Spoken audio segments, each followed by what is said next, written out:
থুৰতে ক'বলৈ হ'লে যোৰহাটত মামা হাৰিছে আৰু ধুবুৰীত চাচা হাৰিছে। এই মামা আৰু চাচাৰ ৰাজনীতি অসমত চলি আছিলে। আপোনালোকে জানে দুইজনে মিলি মামা চাচাৰ ৰাজনীতি চলিছিল। এতিয়া মামা আৰু চাচাৰ ৰাজনীতি অসমত উৰ পৰিছে। যোৰহাটত মামা হাৰিছে আৰু ধুবুৰীত চাচা হাৰিছে। নমস্কাৰ সাংবাদিক বন্ধু বান্ধৱীসকল, পোনপ্ৰথমে অসম তৃণমূল কংগ্ৰেছ দলৰ পৰা আপোনাক সকলোকে আমি ধন্যবাদ জ্ঞাপন কৰিছোঁ। আপোনালোকে জানে যে ইতিমধ্যে লোকসভা নিৰ্বাচনৰ ফলাফল ঘোষণা হৈছে আৰু আমি দেখিছোঁ যে ভাৰতবৰ্ষত যি সাম্প্ৰদায়িক ৰাজনীতি ভাৰতীয় জনতা দলে আৰম্ভ কৰিছিলে, এইবাৰ নিৰ্বাচনত ভাৰতবৰ্ষৰ ৰাইজে এই সাম্প্ৰদায়িক ৰাজনীতিক নাকচ কৰি ইণ্ডিয়া এলায়েন্সৰ প্ৰতি এক বিপুল সমৰ্থন আগবঢ়াইছে। আৰু এই গত নিৰ্বাচনৰ ফলাফলৰ সন্দৰ্ভত আমাৰ দলৰ সভাপতি সন্মানীয় ৰিজু বৰা ডাঙৰীয়াই নিজৰ কিছু মন্তব্য আগবঢ়াব। এতিয়া আমি দলৰ মন্তব্য আগবঢ়াবৰ বাবে দলৰ সভাপতিক মই অনুৰোধ জনাইছোঁ। ধন্যবাদ সাংবাদিক বন্ধু বান্ধৱীসকল। প্ৰথমতে আপোনালোক সকলোকে আমি অসম তৃণমূল কংগ্ৰেছৰ তৰফৰ পৰা এই সংবাদ মেললৈ স্বাগতম জনাইছোঁ আৰু আপোনালোকক বিশেষভাৱে ধন্যবাদ দিছোঁ যে হৈ যোৱা লোকসভা নিৰ্বাচনত আপোনালোকে যথেষ্ট বলিষ্ঠ ভূমিকা লৈছিল আৰু গোটেই নিৰ্বাচনৰ সকলোবিলাক ৰাজনৈতিক দলৰ কথা বতৰা সকলোবিলাক জনসাধাৰণৰ মাজত প্ৰচাৰ কৰি আপোনালোকো এই বৃহৎ ইলেকশ্যনটোৰ এটা অংশীদাৰ আপোনালোকে আছিল। যি নহওক তাৰ কাৰণে আপোনালোককো ধন্যবাদ জনাইছোঁ। প্ৰথম কথাটো হ'ল বিশেষকৈ অসমৰ ৰাইজক, যদিও আমি ইণ্ডিয়া এলায়েন্সে মাত্ৰ 3টা ছিটহে পাইছোঁ, কংগ্ৰেছেই পাইছে, হ'লেও আমি বিৰোধী হিচাপে কৈছোঁ 3টা ছিট যদিও আমি পাইছোঁ, তথাপিও অসমত এইটো চমকপ্ৰদ সফলতা বুলি ক'ব লাগিব।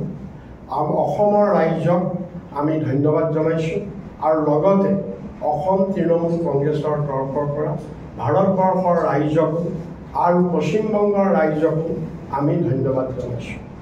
এইকাৰণেই যে আপোনালোকে জানে 2014 চনৰ পৰা ক্ৰমাগতভাৱে প্ৰধানমন্ত্ৰী নৰেন্দ্ৰ মোদী, গৃহমন্ত্ৰী অমিত শ্বাহ আৰু আমাৰ অসম মুখ্যমন্ত্ৰী হিমন্ত বিশ্ব শৰ্মাৰ নেতৃত্বত যি একনায়কত্ববাদী শাসন, যি সাম্প্ৰদায়িকতা উগ্ৰ সাম্প্ৰদায়িকতাবাদৰ শাসন চলিছিল, আজি এই নিৰ্বাচনটোৰ ৰায়ৰ যোগেদি ভাৰতবৰ্ষৰ মানুহে তেওঁলোকৰ এই সাম্প্ৰদায়িকতা, তেওঁলোকৰ একনায়কত্ববাদক সম্পূৰ্ণৰূপে নাকচ কৰিছে।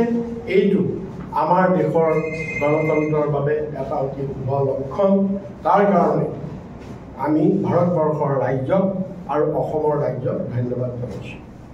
দ্বিতীয়তে, অসম তৃণমূল কংগ্ৰেছৰ সভাপতি হিচাপে পশ্চিমবংগৰ ৰাইজক আৰু আমাৰ নেত্ৰী মমতা বেনাৰ্জী পশ্চিমবংগৰ মুখ্যমন্ত্ৰী আৰু আমাৰ ৰাষ্ট্ৰীয় জেনেৰেল ছেক্ৰেটাৰী অভিষেক বেনাৰ্জী, এইসকলৰ অহৰহ প্ৰচেষ্টা কঠোৰ পৰিশ্ৰমৰ ফলত পশ্চিমবংগত যি এক চমকপ্ৰদ সফলতা লাভ কৰিলে তৃণমূল কংগ্ৰেছে, তাৰ বাবে তেখেতসকলক আমি অভিনন্দন জনাইছোঁ আৰু পশ্চিমবংগৰ ৰাইজক ধন্যবাদ জনাইছোঁ।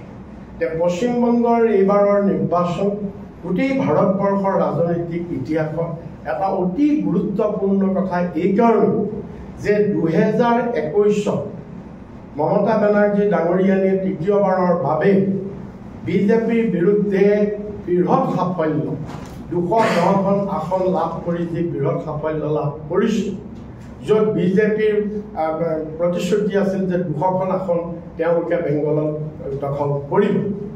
ইয়াত ব্যৰ্থ হোৱাৰ পিছৰে পৰা প্ৰধানমন্ত্ৰী নৰেন্দ্ৰ মোদী আৰু তেওঁৰ গোটেই বিজেপি চৰকাৰে 2021 চনৰ মমতা বেনাৰ্জীয়ে শপত লোৱাৰ দিনৰে পৰা কালিৰ দিনলৈকে, আজিৰ দিনলৈকে, কালিৰ দিনলৈকে মমতা বেনাৰ্জীৰ ওপৰত যি অত্যাচাৰ, যি প্ৰেছাৰ, যি ষড়যন্ত্ৰ, ED, CBI, তৃণমূলৰ 3জন মন্ত্ৰী এতিয়াও জেলত ৰাখিছে, 3জন MLA জেলত ৰাখিছে, প্ৰায় 20জন MLA ঘৰত তালাচী চলাইছে, TMCৰ 50জনৰো অধিক নেতাৰ ঘৰত ED, CBI ছাপা মাৰিছে আৰু কেন্দ্ৰীয় পুঁজি সম্পূৰ্ণৰূপে বন্ধ কৰি ৰাখিছে।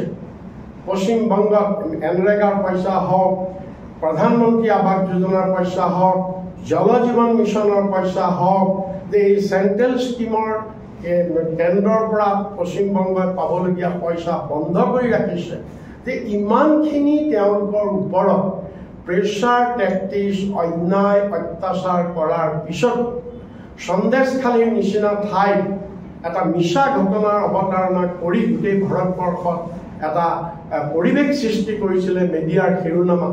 আৰু মোদীয়ে গোটেই যিমান ভাৰতবৰ্ষত মিটিং কৰিছে আটাইতকৈ বেছি মিটিং মোদী আৰু অমিত শ্বাহে পশ্চিমবংগত কৰিছিল। তৎসত্ত্বেও পশ্চিমবংগত আনকি প্ৰশান্ত কিশোৰ ইলেকশ্যন ষ্ট্ৰেটেজিষ্ট তেওঁ ফৰকাষ্ট কৰিছিল যে পশ্চিমবংগত তৃণমূল বিধ্বস্ত হ'ব। এক্সিট পোলবিলাকে কৈছিল পশ্চিমবংগত মাত্ৰ 14খন আসনহে TMCয়ে পাব পাৰিব, বিজেপিৰ জয় জয় জয়কাৰ হ'ব।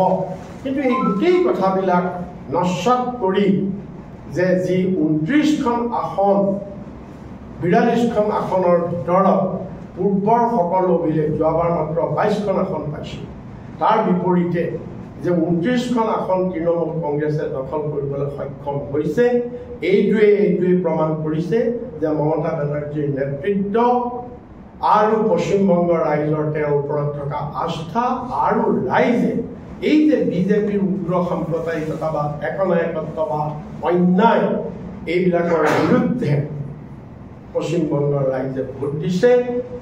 তাৰ কাৰণে আমি পশ্চিমবংগৰ ৰাইজক আৰু মমতা বেনাৰ্জী ডাঙৰীয়ানীক আমি বিশেষভাৱে ধন্যবাদ অভিনন্দন জনাইছোঁ।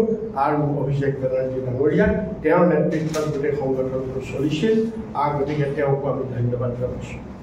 আৰু পশ্চিমবংগত এই 29খন আসন পোৱাই আৰু এটা কথা প্ৰমাণ কৰিলে ভাৰতবৰ্ষৰ ৰাজনীতি, সেইটো হৈছে কি যে গোটেই পূব ভাৰতত, মই অকল আমাৰ নৰ্থ ইষ্টৰ কথা ক'লে গোটেই পূব ভাৰত, অৰ্থাৎ যদি আপুনি আপোনাৰ বিহাৰৰ পৰা যদি আপুনি আৰম্ভ কৰে, বিহাৰৰ পৰা আৰম্ভ কৰি যদি এই পূব ভাৰতত এই বিশাল ভূখণ্ড বিজেপিক প্ৰতিৰোধ কৰিব পৰা একমাত্ৰ পাৰ্টি হৈছে তৃণমূল কংগ্ৰেছ।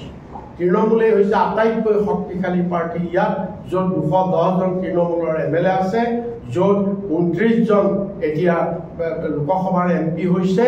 যে এই গোটেই বেলটোত বা বেলেগ কোনো অপজিশ্যন পাৰ্টি নাই, এই বেলটোত কোনো অপজিশ্যন পাৰ্টি নাই।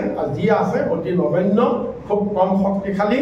আটাইতকৈ শক্তিশালী অপজিশ্যন পাৰ্টি হিচাপে আছে বা প্ৰতিষ্ঠিত হৈছে তৃণমূল কংগ্ৰেছ।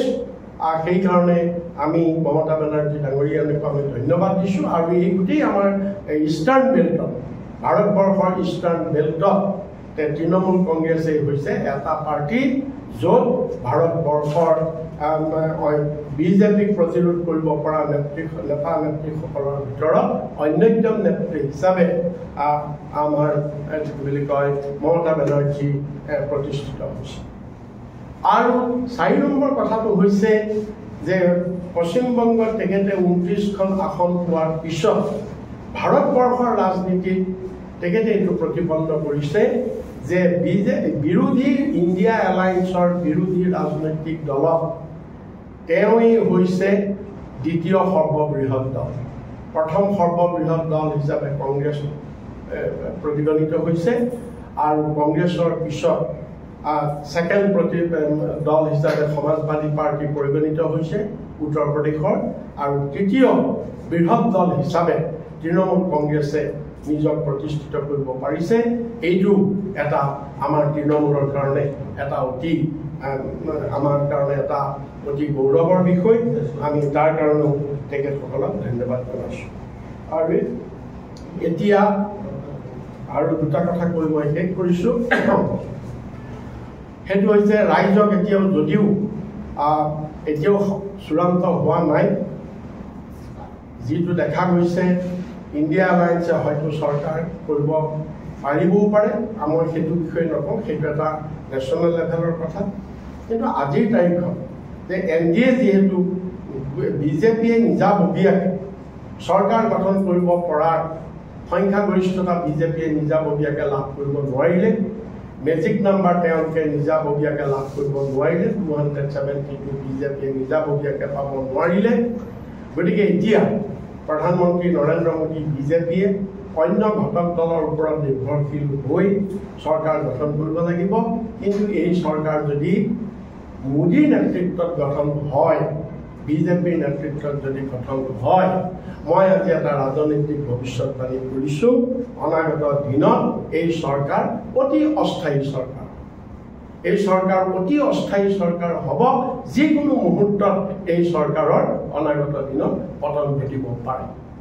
আৰু ৰাইজক, ভাৰতবৰ্ষৰ ৰাইজক, অসমৰ ৰাইজক আমি সাৱধান কৰি দিব খুজিছোঁ, ৰাইজ এতিয়া মানসিকভাৱে প্ৰস্তুত হওক।